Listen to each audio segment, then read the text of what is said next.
First question on the WhatsApp. It's from Riyaz from Bangladesh.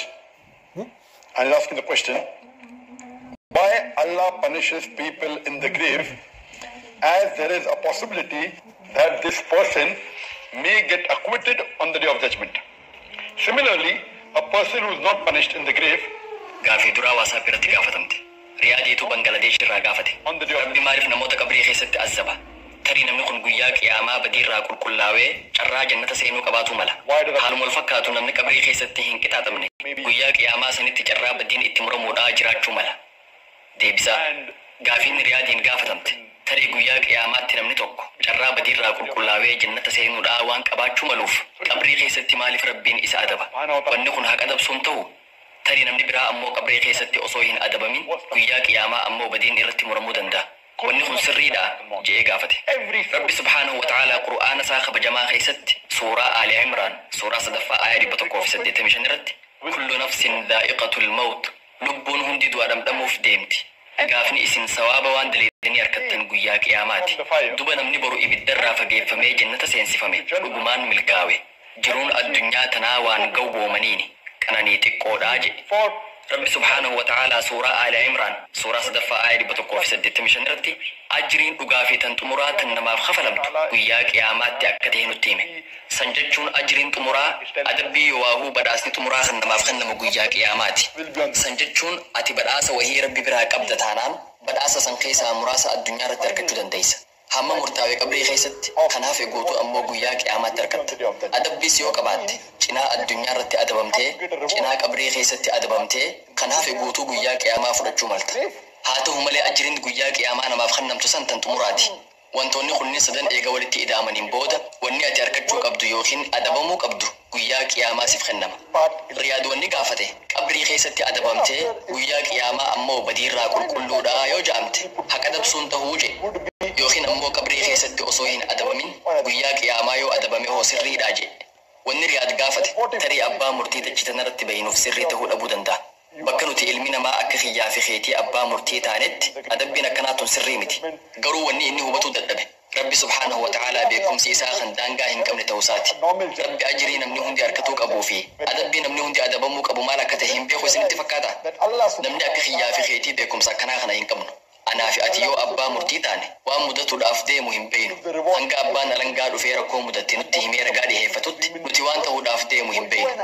Haa ta'u malee Rabbi subhaanahu wa ta'aalaa maaliki yawmiddiin inni mootii guyyaa qiyaamaati. Inni ilmii ghaybii qaba waan if dura dhufuuf deemu hunda beeka. Namni tokko maal akka badhaafamuu qabuu fi kan biraa ammoo maal akka adabamuu qabu sirriitti beeka. Ergamaan Rabbii jaalatamaan Nabi Muhammad sallallahu alaihi wasallam nama Rabbitti hin amaniniif kan waan gaarii hojjetu hundaaf badhaasni isaa dachii tanarratti isaaf kennama. Aakhiraatti badhaasa tokkollee hin argatuu ja'an. Tarii adabbii ammoo cinaa dachii tanarratti adabamee cinaa qabrii keessatti cinaa ammoo aakhiraatti adabama. Nama Rabbitti amaneef ammoo badhaasaa fi adabninis cinaa dachii tanarratti cinaan qabrii keessatti cinaan ammoo aakhiraatti ta'uu danda'a. Kanaafuu Rabbi subhaanahu wa ta'aalaa ilmii ghaybii qaba. Fakkeenyaaf Rabbi namni wahii adabbii isaa 50 akka ta'e ni beeka. Kanaafuu 10 dachii tanarratti adabee 20 qabrii keessatti adabee 20 hafe ammoo tarii aakhiraatti adabuu mala. Namni tokko fakkeenyaaf adabbiin isaa 10 yoo ta'e qabrii keessatti 20 hin adabamu. Kun waa mudatuu miti. Rabbi ilmii yowaahuu beekumsa waan if dura mudatuu qaba. Inni waan Rabbi ta'eef waan akkasii hin dalagu. Anaa fi ati garuu ilma namaa waan ta'aniif dalaguu malla. Kanaafuu gaafiin tun ilma namaatiif yoo gaafatamte fudhatama ni qabaatti. Garuu Rabbiif yoo gaafatamte fudhatama hin qabdu. Sababni isaa inni beekumsa fuulduraa waan qabuuf ilmi namaa hundi adabbii hangam akka adabamuu qabu ni beeka. Akkasuma badhaasni namni tokko walumaa galatti argachuu qabu maal akka ta'e ni beeka. Adabbii fi ajriin ilmi namaa bakka sadan tanniinitti walitti hidhamee beekama. Sababa kanaaf Qur'aana keessatti akka ibsametti guyyaa qiyaamaa namni murtii haqaa Rabbiin kenname mormu tokkolleen hin jiru. Muslimni warri musliman tahinis murtiin san tan haqaatii miti jedhanii hin morman. Kuffaarri warri waan Rabbii dide warri Rabbitti hin amanne wayita azaaba seensifaman murtiin tun sirrii miti jedhanii hin morman. Murtiin itti muramte tan haqaa akka taate ni beekan. Wanni isaan jedhan maaf carraa takka qofa nuuf kennitee akka sirreeffannu nuuf hin goone. Carraa takka qofa nuuf kennii jedhan. Rabbiilleen yeroon san dabree jira jedhee deebisaaf. Gabaabumatti kun deebisaa gaafii tanaati. But injustice. They will only ask Allah that why don't you give us one more chance? And Allah will say it is too late. This was in brief the answer to the question. Next question from Brother Khurshid Akbar from Karnataka, India. Allah says Gaafitti aantu obboleessa keenya kursiidha akbartu kan artakaa Indiyaa irraa gaafate. Rabbi Qur'aana keessatti hundi keessan namni jalqabarraa kaasee hanga xumuraa jiru walitti dhufee osoo na gabbare olaantummaa kiyya irratti wanni dabaluun jiruu jedhe. Eega dubbiin akkana taate maaliif akka isa gabbaru nu ajaje? Deebisaa obboleessi wayita gaafatu. Rabbi hundi keessan namni jalqabarraa kaasee hanga xumuraa jiru walitti dhufee osoo na gabbare olaantummaa kiyya irratti wanni dabaluun jiruu jedhe gaafate. Dubbiin tun Qur'aanaa miti. Garuu aayatoonni yaada kanatti dhiyaatanii jiran isaanitti boodaan deebi'a.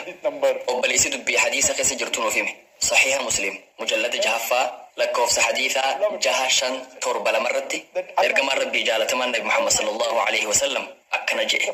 Rabbiin akkana jedha. Yaa gabrootan kiyya inni jalqabaa keessanii fi inni xumuraa keessan ilmi namaa hundi jinnilleen hundi iimaanni isaanii iimaana nama gaarii osoo ta'e qajeellumni isaanii qajeelluma nama gaarii dachii tanaatiin walqixa osoo ta'e aangoo xiyya irratti wani naaf dabaluun jiruu jedhe. Kana jechuun ibaadaan insii fi jinniin godhan humaa isan fayyadu jechuudha.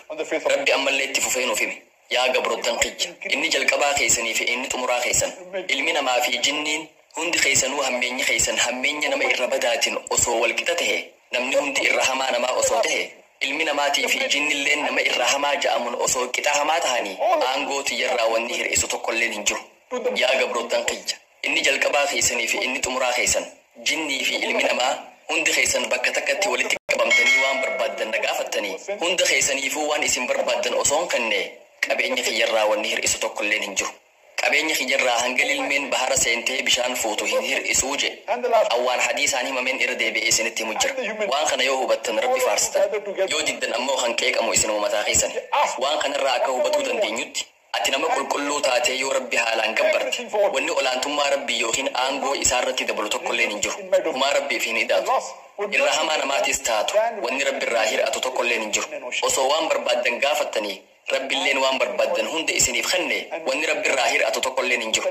Akka nama lilmee bahara keessa kaayee bishaan keessaa ol baasuuf yaaleeti. Lilmee bahara keessa cuubnee yoo baafne mee bishaan hangam fuuti. Rabbi irraa wanni hangasiitu irraa hin hir'atu. Rabbi suuraa Al-Ankabuut suuraa 29ffaa aayaa 6ffaa irratti akkana jedha. Namni qabsoo diinii fi tan lubbuu godhe dantaasaatiif godhe Rabbiin waan uume hundarraa dureessa. Rabbi gabrootan isaarraa waan takkallee hin haajamu. Rabbi dhaamsuma kana fakkaatu suuraa Faaxir suuraa 35ffaa aayaa 15ffaa irratti kana jedha. Yaa ilmaan Aadam isin gara Rabbii isin uume haajamoodha. Rabbiin isa dureessa kan waan uume hundarratti faarfamu. Kanaafuu aayaaleen Qur'aanaa kunniin Rabbi waan tokkottilee akka hin haajamne nuuf himan. Waan uumerraa waan takkattilee hin haajamu. Amma gara gaafii haa deebinu. Rabbi maaliif akka isa gabbaru nu ajaje? Rabbi Qur'aana keessatti suuraa Az-Zaariyaat suuraa 51ffaa aayaa 56ffaa irratti wamaa khalaqtul jinna wal insa illaa liya'buduun jinnii fi ilma namaallee na haa gabbaraniif malee waan birootiif hin uumnee jedhe. Sababaan uumamneef maali? Rabbi akka isa gabbaru fedha. Garuu gabbartii sanirraa faayidaan inni argatu tokkolleen hin jiru. Qaamni isa gabbaruudhaan bu'aa buufatu qaamuma gabbaru sani. Isa gabbaruu keetiin akkamitti fayyadamuu dandeessa? Laal wayita nuti Rabbi gabbaru karaan irra jaalatamaan isa ittiin gabbaru salaata.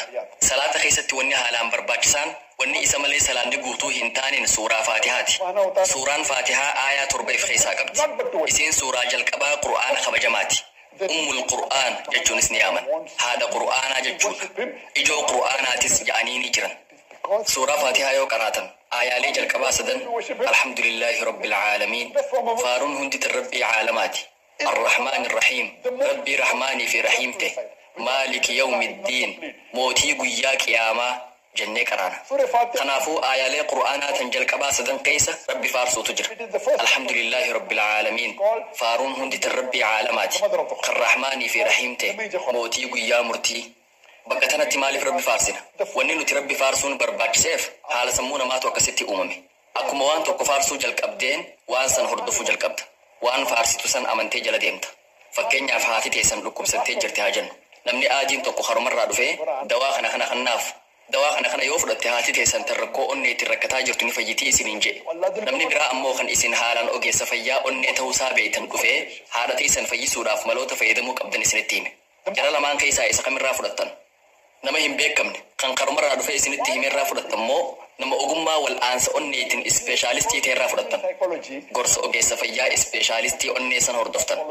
Sababni namni sun beekamaadha. Namni sun ispeeshaalistii onnee ta'uusaa akkuma beeytaniin waan inni jedhe sirriitti irraa fudhattan.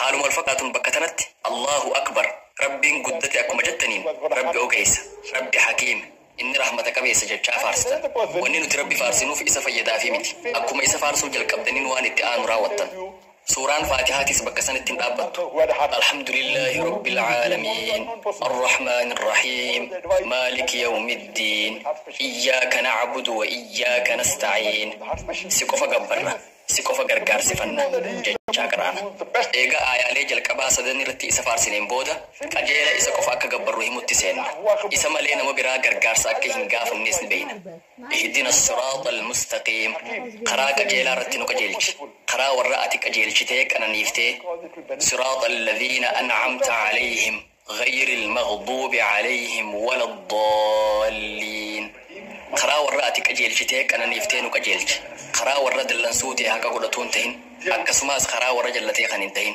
جنة قران بكتنت آيالين سدن جلقبا سورة الفاتحة ربي فارسونا اتعان سودان إسا كفا كقبرو في قام برا أكي هنقبر رقابان اتعان سنة خرا كجيلانو تقرسيسي جنة قران قرا ورق أجيلي كنني قوم فتيه ملي قرا ورجلتي رنوهن أوفين جنة قران سورة فاتحة قرأون قام صلاتات سنوخا حالان برباجسو اتعان سن قرآنها في قوتون كجيلو من مافيما مال دلقو أكا قبدو في مال إيسو أكا قبدو رابرت زكا خنو حجي قدو صومنو هنرا فقاتشو لما أجيسو دبو في أولاغان هدوم برو قرآن سورة الداخي ستيب سماني جران الحمد لله سببني ربي أكيسا قبرونو أجيجيف سببني ربي أكيسا فارسينوفنو أجيجيف فائد متين نافي يروكما الله أكبر جتشون قدين ربي رتوني دبلونجو إني درمانو قدادا والآن راسي وصو ربي الربستيلي نعوذ بالله واني ربي الراهر أتوتوكل ننجر ربي يروهم دي إرأو الآن هذا أكسومة التفوف واني إسا فارسون برباك سيف